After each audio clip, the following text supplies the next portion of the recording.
Hello student, welcome back to polity with Vanshika. And आज हम करने जा रहे हैं functions of public administration. Functions of public administration को स्टार्ट करने से पहले मैं आपको बता दूं, इस लेक्चर में जितने भी नोट्स या ग्राफिक्स में इस्तेमाल करूंगी वो आपको हमारे टेलीग्राम ग्रुप पर मिल जाएंगे। टेलीग्राम ग्रुप को एक्सेस करने के लिए आप या तो ये क्यूआर कोड स्कैन कर सकते हैं या फिर डायरेक्टली हमारे डिस्क्रिप्शन बॉक्स में जाकर लिंक प्रोवाइडेड है उस पर क्लिक करके डायरेक्टली हमारे टेलीग्राम ग्रुप को ज्वाइन कर सकते हैं। Maximum to maximum video upload होने के 24 आवर्स के अंदर वहां पे सारे नोट्स प्रोवाइड कर दिए जाते हैं।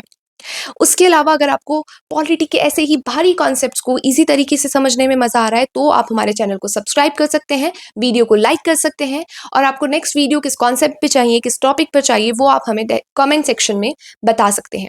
अब हम बिना टाइम वेस्ट करे स्टार्ट करते हैं functions of public administration. Functions of public administration हम इस एक्रोनियम की मदद से समझेंगे जिसमें 8 लेटर्स हैं, लेकिन जो फंक्शंस हैं वो सिर्फ 7 है। हमने सारे फंक्शंस के स्टार्टिंग के लेटर उठा के ये एक्रोनियम बनाया है, लेकिन इसमें जो एक, अब आप सोच रहे होंगे फंक्शंस तो 7 है लेकिन एक्रोनियम में जो लेटर्स हैं वो 8 हैं, तो जो सीओ है वो हमने एक वर्ड से उठाया है, इसलिए फंक्शंस तो 7 है और एक्रोनियम में लेटर्स जो हैं वो 8 है। तो अब फंक्शंस ऑफ पब्लिक एडमिनिस्ट्रेशन को स्टार्ट करने से पहले हम ये समझेंगे कि ये फंक्शंस ऑफ पब्लिक एडमिनिस्ट्रेशन एकदम से दिए किसने, कब दिए और कहां पर पब्लिश किए, तो उसको हम लोग समझते हैं। फंक्शंस ऑफ पब्लिक एडमिनिस्ट्रेशन 1937 में ल्यूथर गुलिक और लिंडेल उर्विक ने दिए। ये मेन फंक्शंस को एक्सप्लेन करते हैं पब्लिक एडमिनिस्ट्रेशन के। ये 7 एडमिनिस्ट्रेटिव फंक्शंस हैं जो कि ल्यूथर गुलिक और लिंडेल उर्विक ने पब्लिश किए थे अपने 1937 में, जिस पेपर का नाम था notes on the theory of organisation. अब इतने डिटेल में जाके आपको एग्जाम में लिखने की जरूरत नहीं है। ये notes on the theory of organisation जो उनके पेपर का नाम मैंने मेंशन किया है वो मैंने इसलिए किया है, अगर इन फ्यूचर आप लोग सीयूईटी पीजी की तैयारी करते हैं तो वहां पे इस टाइप के क्वेश्चन पूछे जा सकते हैं, तो आप अपने नोट्स में लिख सकते हैं। तो जब इन फ्यूचर आप सीयूईटी पीजी के लिए पढ़ेंगे तो आपको पता हो कि वहां पे अच्छा ये तो मैंने तब पढ़ा था, तो आपको तब सीयूईटी पीजी का सिलेबस कवर करने में थोड़ा कम टाइम लगेगा और आपको चीजें अच्छे से समझ में आएगी और आप तब चीजों के साथ रिलेट कर पाएंगे। तो अब हम देखते हैं इस एक्रोनियम के एक एक लेटर से एक एक फंक्शन क्या है और वो किस चीज के लिए स्टैंड करते हैं। तो स्टार्ट करते हैं पी से।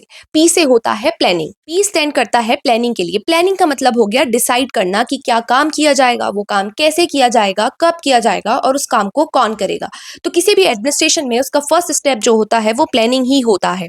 कोई भी काम स्टार्ट करने से पहले गवर्नमेंट जो है वो प्रॉपर प्लान बनाती है। फॉर एग्जाम्पल हम समझ सकते हैं कि गवर्नमेंट को अगर कोई हाईवे बनाना है तो पहले वो डिसाइड करेंगे कि किस रूट से जो है वो हाईवे निकलेगा और उसकी कॉस्ट कितनी आएगी और किस टाइम तक लगभग जो है उस पूरे प्रोजेक्ट को खत्म कर दिया जाएगा, कौन कौन वर्कर्स उस पे काम करेंगे, कितने वर्कर्स काम करेंगे, मटेरियल कहाँ से आएगा, उसका ठेका किसको मिलेगा, एटसेट्रा एटसेट्रा। गवर्नमेंट जो है वो कोई भी प्रोजेक्ट लाने से पहले उसकी प्रॉपर प्लानिंग करती है।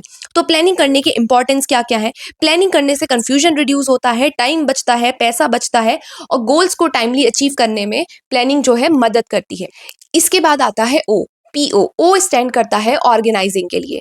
ऑर्गेनाइजिंग का मतलब हो गया जितने भी रिसोर्सेज हमारे पास हैं उसको अरेंज करना और ड्यूटीज को प्रॉपर वे में परफॉर्म करना। इसमें हो गया कि जिसको जो वर्क करना है उसको उसका वर्क प्रॉपरली डिवाइड कर देना, डिपार्टमेंट्स क्रिएट कर देना और हर किसी को एक रिस्पॉन्सिबिलिटी दे देना। फॉर एग्जाम्पल अगर हमने प्लानिंग कर ली है, अब एडमिनिस्ट्रेशन डिसाइड करेगा कि कौन कौन सा काम करेगा, कि कौन सा इंसान कौन सा काम करेगा और कौन सा डिपार्टमेंट उस चीज को हैंडल करेगा। अगर एक से ज्यादा डिपार्टमेंट की जरूरत पड़ रही है उस प्लान को एग्जीक्यूट करने में तो अलग अलग डिपार्टमेंट्स के अलग अलग वर्क होंगे, उनके नीचे अलग अलग लोग होंगे जिनका काम उनके अकॉर्डिंगली डिवाइडेड होगा। इसके बाद आता है POS. S stand for staffing. Staffing मतलब हो गया आप एम्प्लॉयज को रिक्रूट करेंगे, उनको मैनेज करेंगे और उनको उनकी रिस्पॉन्सिबिलिटीज समझाएंगे। मीन्स आप वर्कर्स को हायर करेंगे, उनको ट्रेन करेंगे, उनको प्रमोशंस देंगे, उनकी सैलरी डिसाइड करेंगे। फॉर एग्जांपल हम समझ सकते हैं गवर्नमेंट जो है यूपीएससी, एसएससी, स्टेट पीएससी जैसे एग्जाम्स कंडक्ट करती है और ऑफिसर्स को रिक्रूट करती है, स्टाफ को रिक्रूट करती है और उनको ट्रेनिंग प्रोवाइड करती है, फिर उनको अपने रेस्पेक्टिव डिपार्टमेंट्स में भेज देती है। उस बेसिस पे उनको प्रमोशंस मिलते हैं, सैलरी मिलती है, उनका काम डिवाइडेड होता है, एटसेट्रा एटसेट्रा। इसकी इंपॉर्टेंस क्या है? जो एग्जाम क्लियर करके आएगा पर्सन वो राइट पर्सन होगा उस जॉब के लिए। तो जो राइट पर्सन होगा उसको उसकी मेरिट के हिसाब से जॉब मिल जाएगी और ऐसे पूरे डिपार्टमेंट का परफॉर्मेंस इंक्रीज होगा, एफिशिएंसी इंक्रीज होगी। इसके बाद आता है POSD. D stands for directing. Directing का मतलब होता है गाइड करना, सुपरवाइज करना और एम्प्लॉयज को मोटिवेट करना। फॉर एग्जाम्पल हम कह सकते हैं कि जो सीनियर ऑफिसर होता है एक डिपार्टमेंट में वो अपने नीचे सबऑर्डिनेट्स को इंस्ट्रक्शंस देता है और उनको गाइड करता है। फॉर एग्जाम्पल हम कह सकते हैं जो डीएम होता है वो अपने सबऑर्डिनेट ऑफिसर्स को ऑर्डर देता है at the time of disaster ताकि वो उस पूरी कंडीशन को मैनेज कर सके। इसकी इंपॉर्टेंस क्या होती है? इसकी इंपॉर्टेंस है कि पूरे डिपार्टमेंट में डिसिप्लिन मेंटेन रहता है, वर्कर्स जो हैं वो मोटिवेटेड रहते हैं और ये एंश्योर हो पाता है कि काम सही समय पर हो पा रहा है या नहीं। इसके बाद आता है POSDCO।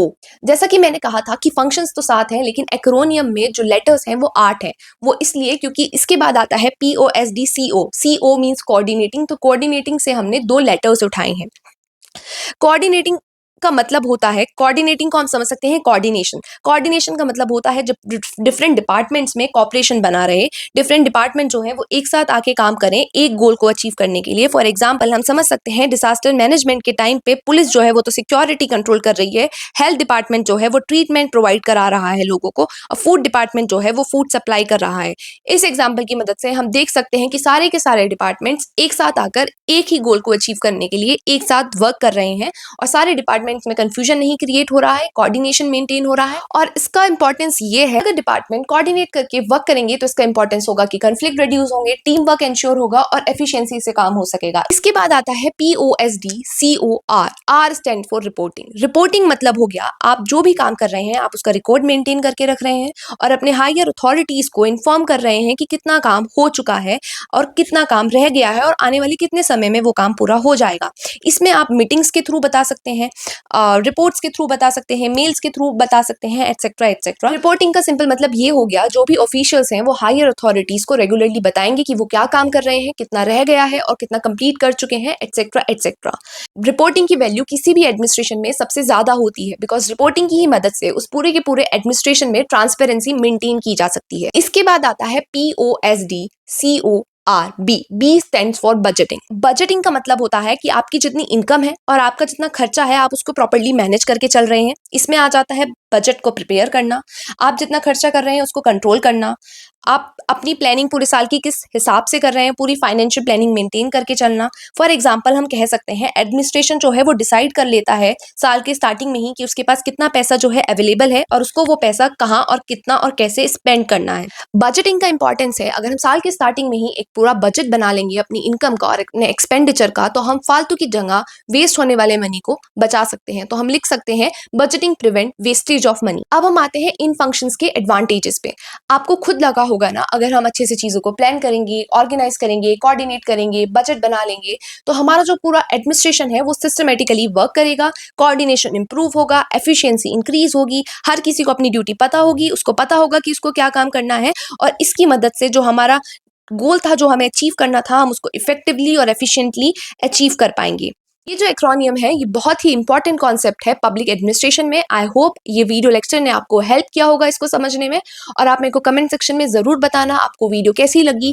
नेक्स्ट आपको किस टॉपिक पर वीडियो चाहिए वो भी आप मेरे को कमेंट सेक्शन में बता सकते हैं और वीडियो अपने किसी एक दोस्त के साथ जरूर शेयर कर सकते हैं। और हाँ, अगर आप अपने सेमेस्टर एग्जाम्स के लिए वीडियो देख रहे हैं तो यही फंक्शंस आप अपने पब्लिक एडमिनिस्ट्रेशन के आंसर में जरूर लिख कर आना, और ये भी लिख कर आना कि ये किसने दिए और किस ईयर में दिए। आई गारंटी यू आपको अपने साथ वालों से 1 2 3 नंबर तो ज्यादा ही मिलेंगे। Thank you and have a wonderful day.